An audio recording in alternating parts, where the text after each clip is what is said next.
Dragon গাছে ফুল আসার জন্য কি কি কাজ করতে হবে আজকে পুরো প্রক্রিয়াগুলো আপনাদেরকে জানাবো এবং প্র্যাকটিক্যালে দেখাবো।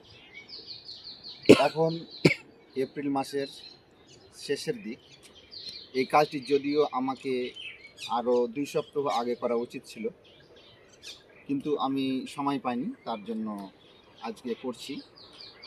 এপ্রিল মাসের অলরেডি 25 দিন চলে গেছে, 3 সপ্তাহ অতিক্রান্ত হয়েছে।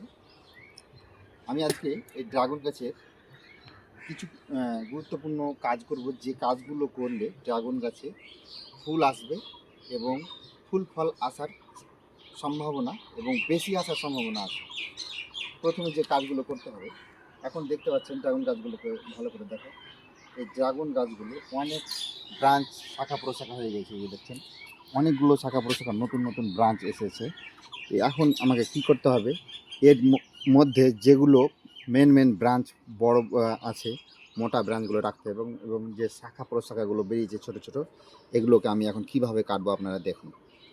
দেখো ঠিক করে দেখুন, যেমন এই ব্রাঞ্চটা আছে, এই যে এই লম্বা ব্রাঞ্চটা আছে, এখান থেকে আমি কি করব, এর মাথাটা এখন আমি কেটে দেবো।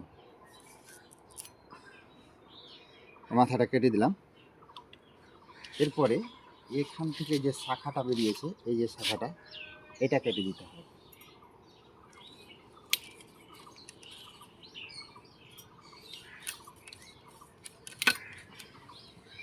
কারণ এই শাখা প্রশাখাগুলো তো কী করবে, অতিরিক্ত শক্তি টেনে নেবে, খাদ্য টেনে নেবে, ফলে ফুল ফল আসার চান্স কমে যায়। ফলে শাখা প্রশাখাগুলোকে এখনই বা কিছুদিন, যেটা বললাম যে কিছুদিন আগে, এগুলো কেটে নিতে হবে। তাহলে এখানে আর নেই এবং এর মাথাটা আমি কেটে দিলাম। নেক্সট যেটা আছে, এই ব্রাঞ্চটা আছে, এই ব্রাঞ্চের মাথা দুটো এই যে আছে, এখান থেকে দুটো শাখা বেরিয়েছে, এই শাখা দুটোর মাথায় আমি কেটে দেবো।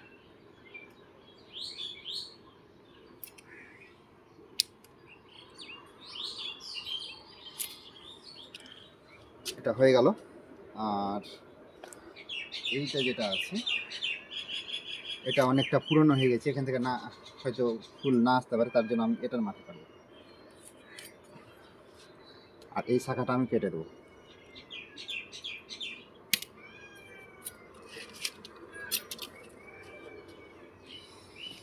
নেক্সট যেটা করব, এই যে এই শাখাগুলো আছে, কোনো কাজ হবে না, এগুলোকে কেটে দিতে হবে।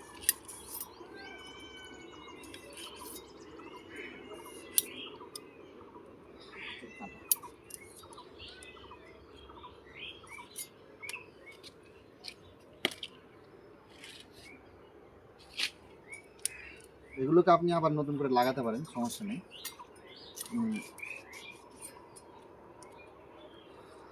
নতুন টবে বা নতুন করে এগুলোকে আবার চাষ করার জন্য লাগাতে পারেন। ড্রাগন গাছের কাঁটা এমনিতে খুব বিষাক্ত কাঁটা।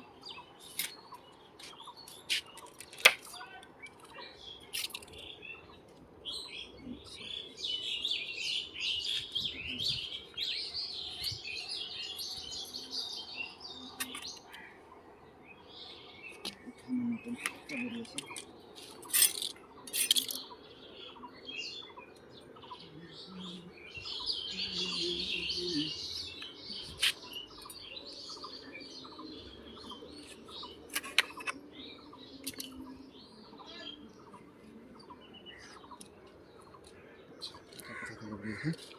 এখান থেকে বেরিয়েছে।